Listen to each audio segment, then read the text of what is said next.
Thank you, Your Honor. My name is Douglas Herndon. It's Douglas. Last name is Herndon. I'm the Chief Justice of the Nevada Supreme Court. I appreciate the opportunity to come here today. And what I have to say is less about opposing and more about having some concerns.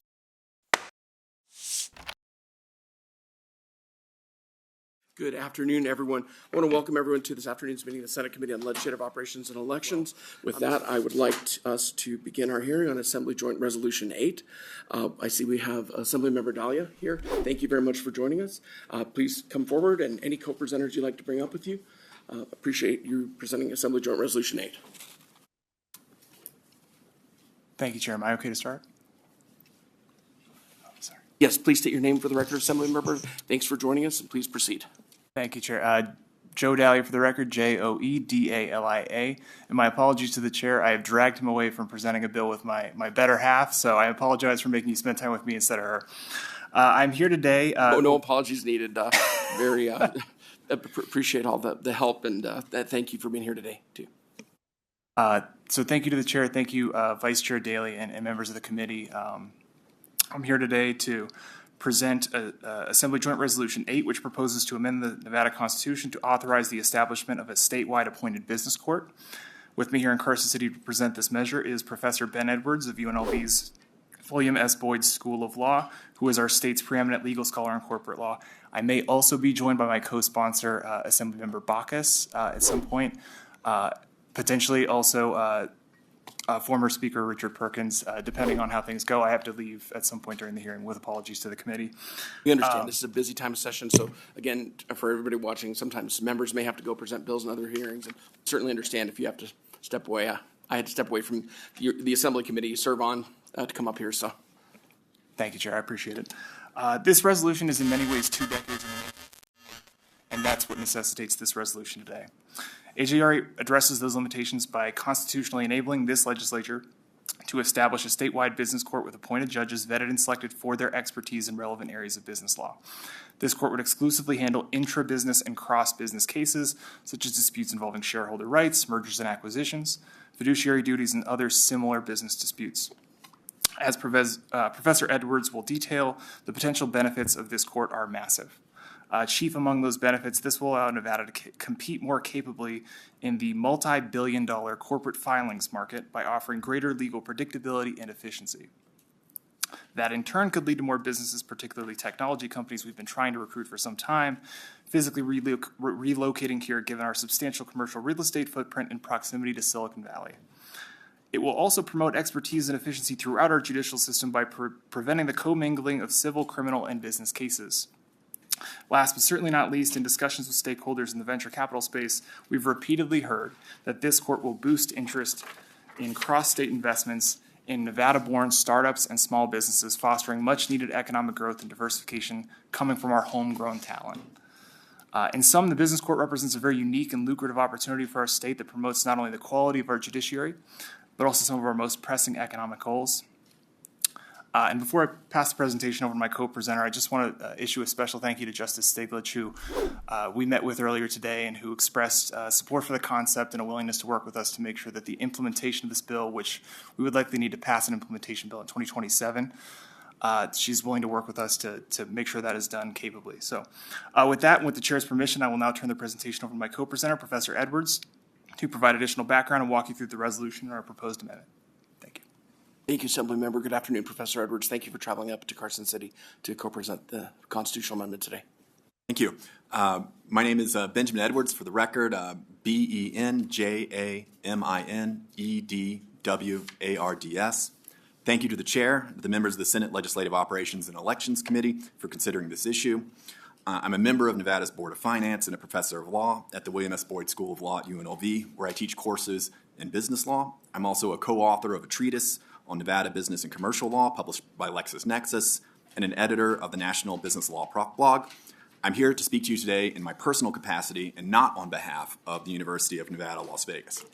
Nevada now stands as a leading contender on a short list of recommended states for business creators. States collect enormous sums of money from business entity fees. Delaware, the national leader, now collects over $2 billion annually in revenue attributable to business formation. In 2024, Nevada collected approximately $211 million from commercial recordings and entity revenue. But Nevada appears to be gaining steam. In April, approximately $94 billion of public company equity announced intentions to move from Delaware to Nevada. Companies picking our state include Affirm, Fidelity National, AMC Networks, MSG Entertainment, MSG Sports, Zoma Royalty, Bayou Holdings, Tempest AI, Roblox, and Sphere. This doesn't include The Trade Desk or TripAdvisor that announced earlier. Those firms are worth $26 billion and $1.7 billion respectively. This number could go up or down depending on how businesses see the relative benefits of incorporating in Nevada against other states. It's my view that we should do sensible things that make that number go up. And Nevada has substantial room to grow. Every time someone decides to create a Nevada entity instead of a Delaware, Texas, or California entity, it creates more revenue for Nevada. The Delaware Court of Chancery drives much of Delaware's popularity because the global business community trusts the Delaware courts will always have a sophisticated judiciary able to quickly move cases. This amendment aims to make it easier for founders and public companies to pick Nevada with confidence by creating a selection process that will allow outsiders to trust that years from now they will have access to a business law judiciary with deep expertise in business law. Delaware's Chancery Court moves quickly. Recent stats indicate that over 92% of Delaware Chancery Court cases are resolved within 90 days.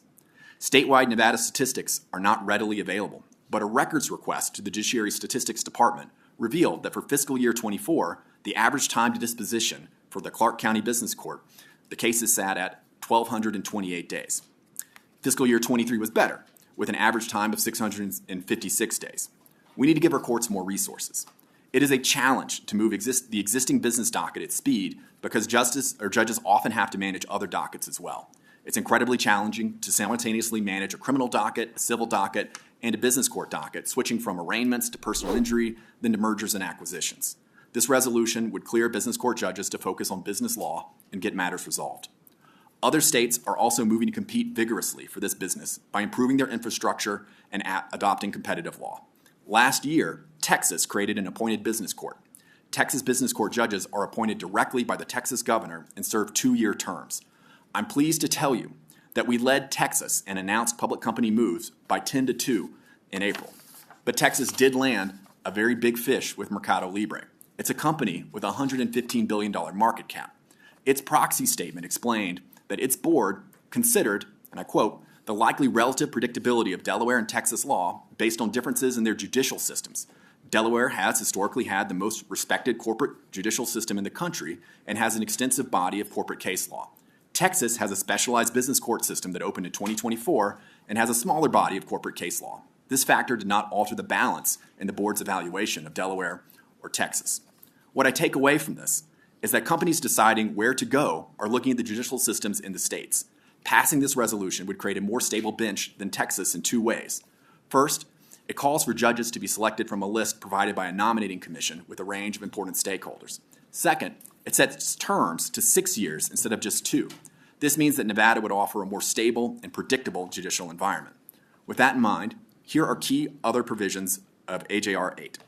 This resolution enables the legislature, to the extent funds are available, to provide for the establishment of an appointed business court. This preserves the legislature's flexibility to appropriate funds where they are most needed, should there be a funding crisis when the amendment passes. The resolution outlines the exclusive original jurisdiction of the business court, focusing on complex business and commercial disputes. It also empowers the chief judge of the business court to transfer matters to other district courts should the matter be more appropriately resolved or adjudicated by another court. It sets the term of office for business court judges at 6 years without any term limit. The resolution preserves the ability of the public to retain a say in the Nevada judiciary through a retention ballot instead of an election process. The resolution also provides for the appointment of a chief judge of the business court by the Chief Justice of the Supreme Court. It makes necessary conforming changes to other sections of the Nevada Constitution to integrate the business court into our judicial system. I encourage your support for this resolution and welcome any questions you may have. Thank you very much, Assemblymember Dalia and Professor Edwards. I guess one question I have for Professor Edwards, do you think that if AJR 10 is passed and the voters approve it into the Constitution, that we might see businesses want to come to Nevada to to see this kind of a court, kind of like they have in Delaware or Texas, and maybe have more reliable decisions based on business law? Because I think about, I'm not a business attorney or corporate attorney. I'm a public defender. I took one business law class in law school, and certainly I don't think you'd want me writing up a contract or looking at, articles of incorporation or anything like that. But, I think maybe some businesses are scared that they might get, someone who doesn't have that experience in business law or corporate law ruling on some of these very complicated decisions. I just wonder if you could talk a little bit about that. So part of the advantage Delaware has historically is that their appointed chancery court has a bench full of people with deep knowledge in this area who are practitioners in the space who understand it very well. So the way you're going to present a case to those judges is different than the way you would present a case to a judge, for example, who is a former public defender or didn't have that kind of experience. And so it affects how you litigate the cases, the kinds of experts you need to hire, the work you need to do to get the case through. And it is my understanding that when companies are trying to decide between states, whether there's an appointed judiciary or an elected judiciary is a factor they consider, and they favor an appointed judiciary just because it gives them certainty that the people serving in those roles are going to have the expertise. Thank you very much, Professor Edwards. Members, any questions either for the sponsor or Professor Edwards? Senator Krasner. Thank you, Chair. Thank you for your presentation. So my question does go along the same lines as my colleague, Chair Orenshaw. Why are you choosing to have this person appointed, this judge, and not elected by the people? The people are smart. The people like to choose who their elected officials are, and they can certainly look at the qualifications of the business court judge and see if they have business law experience. So I'm just wondering why you chose to do this. Assemblymember Dalia, for the record. So this is about conversations we've had with market participants that want to move to Nevada, but they can't get over the fact that there's no guarantee with our current system that the right people will run for office, right? Because the voters can absolutely choose the right people if the right people run. But the type of people who are going to be qualified to serve on a court like this, it's such a small population of our already pretty small legal community. And trying to get them to stomach, I can personally attest to running for office has a number of pain points associated with it. And if you have a very successful commercial litigation career, it's hard to walk away from that to do something like run for office for a job that's going to be a significant salary haircut. So this reduces a friction point. If we want to get the right people on the court, a number of those people are only going to be willing to do it if it's through this appointment system. And we see folks in Delaware who have those qualifications only willing to do it because they have that appointment system. So that's why we chose to go this direction. It's strictly about making sure that the roster of folks who are eligible to be on the court are qualified and making sure we remove that friction point. Thank you. Thank you. Any follow-up, Senator Krasner? No. Senator Daly. Thank you, Mr. Chair. And I too, I know I spoke with you guys earlier, have some concerns over the appointment process. Not saying I can't maybe find a way, but it's not my favorite or first choice. So a couple of questions. Who appoints in Delaware? Is it the governor or somebody else? Because you have the governor in here. So what do they do in Delaware? So in Delaware, there's Benjamin Edwards, for the record. In Delaware, there is a nominating commission and is appointed by the governor. Delaware serves 12-year terms. Their nominating process is one of the rules they have for it is that there will always be partisan balance on the Chancery Court. So if you have like you normally do in Delaware, you have a Democratic governor, the Chancery Court will include both Republicans and Democrats in Delaware. Do you have that in this particular bill? This bill calls for the legislature to set the nominating commission. And so you're going to have the ability, if this passes, to shape the nominating commission to address the concerns you deem most relevant. I would prefer that, but that's going to be, I don't think that's something we necessarily need to put in the Constitution. Understood. You can't put all of it in the Constitution, just like we can't put everything in statute, which is why we have the regulatory process, and then everybody demagogues regulations. But I'm off subject now. So on your special nominating commission, currently you have, I don't have any issues with the Chief Justice of the Supreme Court, the two most populous judicial districts. Are both of those in Clark County, or is there one in the north, one in the south? Are the two most populous judicial districts? Assemblymember Joe Dalia for the record. So that's going to end up being Clark and Washoe as the two most populous. And then we're going to want to have a rural influence as well. So there's not multiple districts in Clark County that are the two most populous? No. Question that. That's fair. And now currently, it says that the Speaker of the Assembly and the Majority Leader in the Senate, and currently both our Speaker and Majority Leader are attorneys. So maybe they have some additional expertise in various things on this nominating commission. I see a former speaker out there. I saw him a minute ago. That's not a lawyer. I don't know if he's got all of the qualifications. So why those two and not somebody that has more subject matter expertise or is going to have that more consistently than whoever the next speaker or majority leader is? Assemblymember Joe Dalia for the record. Thank you for the question. We had a number of conversations with stakeholders about what this should look like, and I think one of the concerns with the current nominating commission is that there isn't a sufficient. This was a thing we've heard from a couple of folks, that there wasn't a sufficient legislative presence. So our thought process was to give legislative leadership a way to participate in the process, maybe provide a counterbalance. I mean, if point stands, if they happen to not be attorneys, maybe they don't feel comfortable weighing in as heavily in that decision-making process, but our hope is to put as many voices on that committee as is necessary to make sure we're choosing the right people for the governor to possibly choose from.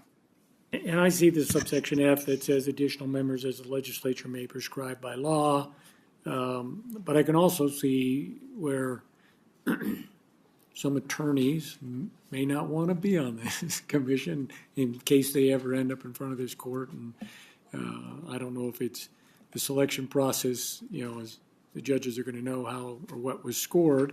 Probably not. But at the same time, it seems to me that would create some type of a concern. And maybe it's just an appointment by the speaker, an appointment by the majority leader. Then they can go out like everything else, and not everybody wants to be appointed a bunch of stuff, but they can go out and then get some subject matter experts that aren't going to have any type of a conflict, something like that. I'm just asking questions. I know we're getting late in the session. We don't want to mess with things too much, but it seems to me there's other ways. Technical question on this. You mentioned Delaware and some stuff. In this, I believe that I'm assuming that there's 3 to begin with, and then the legislature can add more if we need more. And they're going to go through this selection process, I'm assuming, all at the same time. And it says that they serve for 6 years. How come we're not doing a staggered type situation? So they're not all up at the same time, and then you're Assemblymember Joe Dalia for the record. I think we're open to a change like that. I don't think that we necessarily need the 6 to line up like that. Well, the way it's written, it seems to me that you're not going to appoint one and then 2 years later appoint a second one. Right. And if they add more, there may get some built-in stagger. But it seems to me that there should be, if this guy's going to get appointed for the 6 years that as you add them up, that you don't have all, let's say we get up to 8, you don't have all 8 coming up at the same time because they all got appointed in the same process. Then they're on a 6-year cycle, and either they're going to run again and get their confidence vote, or there's going to be a vacancy and you have to appoint. I'm just wondering why we haven't built in a stagger. Assemblymember Dalia for the record. We're happy to do. I think in our original iteration of the bill, we did anticipate that we would do staggered terms. I think I'd have to double check with legal and look back at the language. I don't think we put in anything there that prohibits us making them staggered in the implementation bill that we would have to pass in the 2027 session or the 2029 session, or whatever session that happened to be the case that we got to that piece of legislation. but we're happy to continue that conversation, and that might be something we could just address in that trailer bill when the time comes. And aside from the selection committee, and I'm still wrapping my head around that one, I'm just trying to look at some stuff that you would see to say, what can you anticipate that, because you don't want to have to come back once you got this in the Constitution, we have to pass it exactly the same next time. Any changes need to happen this time. So we should work as hard as we can in the time we have left to get it dialed in, address some of these things, that we brought up, anything else we can think of in the meantime, so that next time, unless somebody is wanting to slow it down and kill it, there cannot be an amendment. And you guys are aware of that, I know. If you're not, you learned. But anyway, so just a couple of things that I'll let some other people ask some questions and various things, and I'll continue to look, and you guys will come talk to me later, I'm sure. Thank you very much. Thanks, Vice Chair Daly, for your excellent questions. Any other questions, members, for Assemblymember Dalia, Professor Edwards? Thank you very much for your presentations. With that, if you don't mind stepping back, we'll open it up to support for Assembly Joint Resolution 8. I'd like to start here in Carson City. Anyone who'd like to speak in support of the proposed constitutional amendment, please come forward, state your name and organization if you represent any organization. We are limiting testimony to 2 minutes per speaker. Then we'll go down to Las Vegas, then we'll go down to the phone lines. Good afternoon. My name is Deputy Deanna Reynolds. I am with the Secretary of State's office, and I lead our commercial recordings division. I want to say that we are very much in support of AJR8 for many good reasons, which have already been shared. We are currently growing our commercial recordings within the state organically. Having this Chancery Court will help support the work that's being done. Organizations are moving to Nevada because we have such a great legal structure already in place for their protection and for their positive business culture.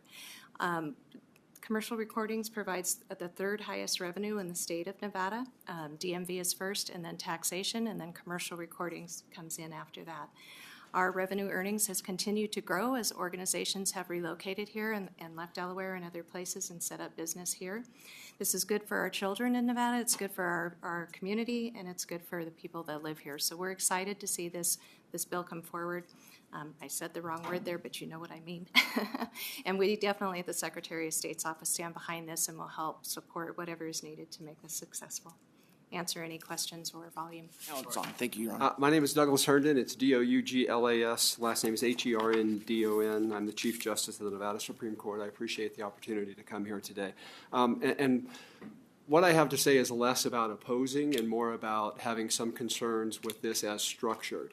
I will say up front on behalf of the court that we very much support the idea of dedicated business court judges, but do have some concerns as to how this would go forward right now. And what I've tried to do since I became chief in January is every opportunity that I have convey to the legislature my desire to continue to improve the relationship of the judicial branch working with the legislative branch whenever we can.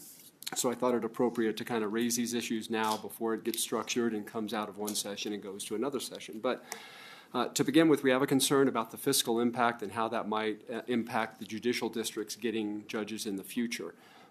Creating judgeships involves also creating staff for those judges. There has to be administration for that. There has to be a clerk's office. There has to be jury services. There have to be marshals. There have to be buildings. By creating a court system that exists outside all of our other court systems and is therefore, by the nature of the way it is right now, untethered to a judicial district, I believe it would fall on the state to do it. He's not an attorney, but he has very valuable insight in what we do. So my concern about having legislative leaders is less about whether they're attorneys or not, and more about mixing legislative branch or what the public considers politics into the judicial selection process. Not saying that you could create a different commission, but I don't know if that's the best way to structure it. And then on election issues, it is not just a disincentive to potential business court judges to have to run for election. It's a disincentive to all of us that want to be judges, no matter what our practice areas are. We think there can be a reasonable conversation about eliminating elections for judges altogether, but creating two classes of judges that get into office in different ways and retain office in different ways, I fear would be creating difficulties that might be unintended. And even retention elections involve judges needing to raise money to advertise themselves to the public and justify their retention. So you're not eliminating that part of it completely. I just feel like the most effective and efficient way to maybe do this is to add judges to the judicial districts, where the county is then responsible for all those other staff members, and work with the judicial branch to create defined caseloads for business court judges so they don't have the things that they're having to deal with now outside of their business caseloads. I'll cite the example of construction defect court many years ago. Nevada became a national leader in that. We created construction defect court, defined those caseloads for those judges, and became a model for how courts around the country were handling that issue. We can do the same with business courts. It's just right now we don't have enough judges just to handle solely business court cases, sadly, in either the 2nd or the 8th Judicial District. So I agree, and Justice Stiglitz and I spoke today with Assemblymember Dalia. We do want to work moving forward, but we think working within what we have now and improving it might be a better and more cost-efficient way to do it on behalf of our state. Your Honor, thank you very much for your testimony and your input. Any questions for our Chief Justice? Senator Steinbeck. Thank you, Chair. Thank you, Chief Justice. I was just curious if you thought that some of the additional revenue that'd be coming in from the additional businesses and the forecasts that have kind of been laid out would offset those costs that you would have for additional judicial staff. Additional revenue coming into the state through the general fund to be able. Well, I guess my first instinct would be I don't know that a lot of businesses are going to move here for a prospective business court that has to go through 2 legislative sessions and then in front of the voters and then has a clause in it that says only if we have money can this be created. My sense would be they would kind of want something a little more certain before they moved here and started kind of investing their money into the community, which means it would be significantly down the road. Whereas now with our business courts that we've already created and are working, if we gave them a little more resources and defined their caseloads to create business-only judges in those districts, that would be seemingly an incentive now for businesses to come. But overall, 30,000-foot view, I would agree. Yes, if businesses are coming into the community and contributing more money, more tax revenue for the state, that could offset costs that would go to funding that. Thank you, sir. Thank you. Members, any additional questions? No, it's a pleasure to see you, Your Honor. As an attorney who practiced in front of you, I know you're such a hardworking and fair trial judge, and we appreciate all your hard work on the Nevada Supreme Court. Neither of us had practice in any way to be business experts, Chair, so thank you. Thank you, Your Honor. I appreciate the committee. Good afternoon, esteemed members of the committee and those people in support of this bill as well as those opposed. My name is Chief Judge Lynne Jones, and I am the Chief Judge of the 2nd Judicial District Court in Washoe County. And although I followed behind Chief Justice Herndon, I am too here not in opposition as much as concern for the mechanism as well as acknowledgement for the hardworking judges that in our district. I want to acknowledge everyone that wants to bring corporations and positive entities and retain them in the state of Nevada, and particularly Washoe County and any other counties. We currently have 3 business court judges, and our local rules require that those business court judges have experience in this area of the law. In fact, the reason I'm appearing now and could not come to Carson is I was handling a very complex, difficult business case.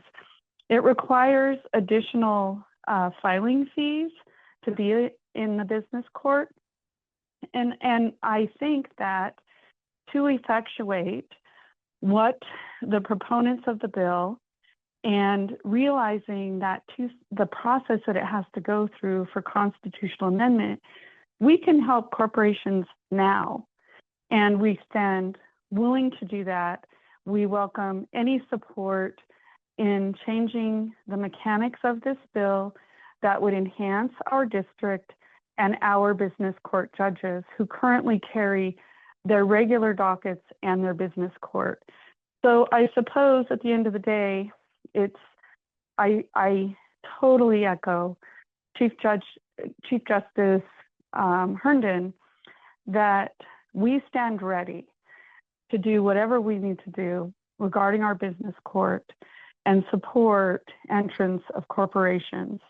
We are a bench that consists both of appointed and also elected, and we are committed to serving not only the individuals in our justice system, but also all of the corporate entities. Thank you. Good afternoon to the committee. My name is Alex Falconi, Alex Falconi, the founding director of the Our Nevada Judges Corporation, testifying in neutral. ONJ has been providing coverage of judicial elections since 2014. Nevada has a rich history of judicial elections. I have observed that Nevada's dual approach to the bench has an interesting effect on appeasing judicial candidates, litigants, and the voting public. Some judges and lawyers complain that elections allow bad candidates to take the bench and cause competent judges to lose their seats. Some judges and lawyers also complain that the appointment process is political, unfair, and lacks transparency, and that they appreciate the path of election as another way to the bench. It is also my observation that the government is better at appointing judges than it is removing them, which is something that the electorate is not shy about doing. The retention election approach might be satisfactory. It does appear to give the voters half of a voice, but it may not do enough to vent frustration from lawyers and judges that distrust the appointment process. I also echo the concerns of the Chief Justice on creating a separate Judicial Selection Commission. The legislature may be able to find other ways to resolve concerns over the current judicial approach by narrowing who qualifies for the business bench and encourage better candidates by setting a higher judicial salary. District Court Judges Joanna Kishner and Timothy Williams have been allowing camera access to multiple high-profile cases on the business docket, the complexity of the cases and intensity of the litigation of which is readily apparent, as is the competence and professionalism of the lawyers and expert witnesses. These videos apparently have the attention of the public as well as out-of-state groups interested in the competence of the business bench, and they apparently appreciate being able to review the operation of the court. Like camera coverage, the ready availability of statistics can enhance transparency and encourage the public to support efforts like this to expand the judiciary. I urge the legislature to at some point consider the implementation of software infrastructure, for example, an application programming interface or API. I hope that the information that I have provided is useful to the committee. I have no further comment. Thank you for your testimony, Mr. Falconi. Anyone else who's neutral down in Las Vegas who wishes to be heard, please come forward if you want to speak. Don't see anyone coming forward. We'd like to invite our sponsor, Assemblymember Dalia, Professor Edwards, if you'd like to come up. Appreciate you presenting the proposed constitutional amendment and appreciate any closing comments you'd like to make. Thank you, Chair. Assemblymember Joe Dalia for the record. My apologies. This is the first time we've heard any opposition to this bill. So bear with me as I try to run through some of the arguments made. In terms of some of the concerns raised by the judges, we are happy to continue those conversations. The selection committee concerns, the election concerns, I think both of those are addressable through the language. As to the expense piece, we want to note, and there is an amendment I meant to initiate on the front end, but we've submitted an amendment to change the legislature shall in 3B1 to the legislature may. To underscore that this is a thing that we are enabling a future legislature to do, not compelling them to do it. So it's may, to the extent funding is available. There's a double barrel conditional piece there. And I also want to note, because expense came up in multiple ways, and thank you, Senator Steinbeck, for your question about this, there is a massive payoff potential to this, and we have spoken to the market participants. Even the directionality of our business laws is causing folks to be more interested in coming here. We have seen a lot of attention paid to this bill and similar bills that are going through the legislature right now that help make our corporate environment more friendly. So if we take 10% of Delaware's current market share of $2 billion annually, that's $200 million. Our back-of-the-napkin math puts the startup costs at this quarter around $20 million. When you have a 10x investment opportunity like that, it's silly to thumb your nose at it. So just wanted to address that piece. And respectfully, I think one issue that came up with respect to maximizing the existing system, we touched on this in the presentation, but there is just a candidate pool issue, right? Like the current system, even if we try to improve it and optimize it, there's nothing we can do about the fact that there are 20 to 25 people maybe that are really good for this court in the state, and getting them to run for office is a bear, right? Making sure there's an appointment process to get the right folks on the court, there's really only the appointment process to do that.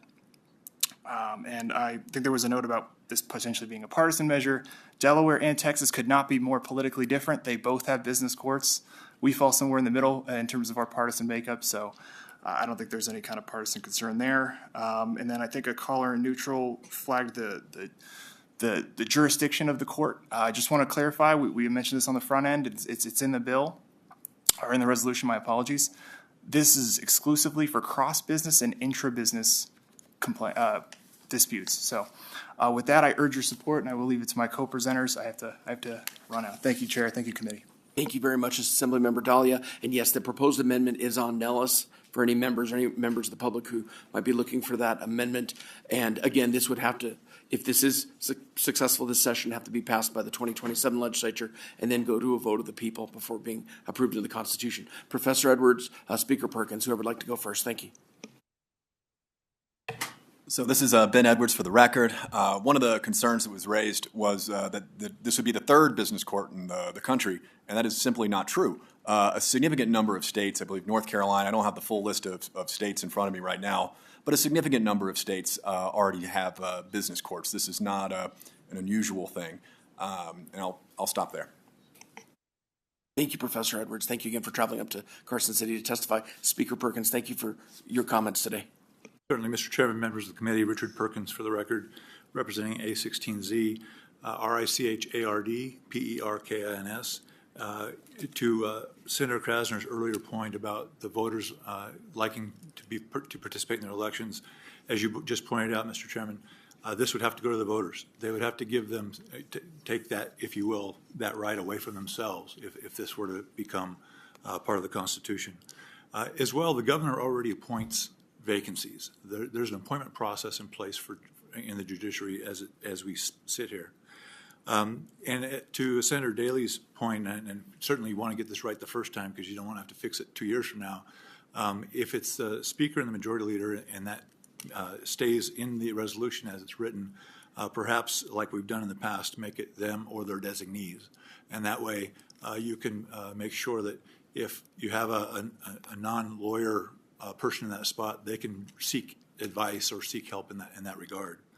I have sincere respect for Chief Justice Herndon and appreciate him bringing some of these concerns to this committee. As one of the concerns was the fiscal impact in the future, this legislative body sits every 2 years and determines where to distribute the funds that are available. That fiscal impact, especially in May not happen.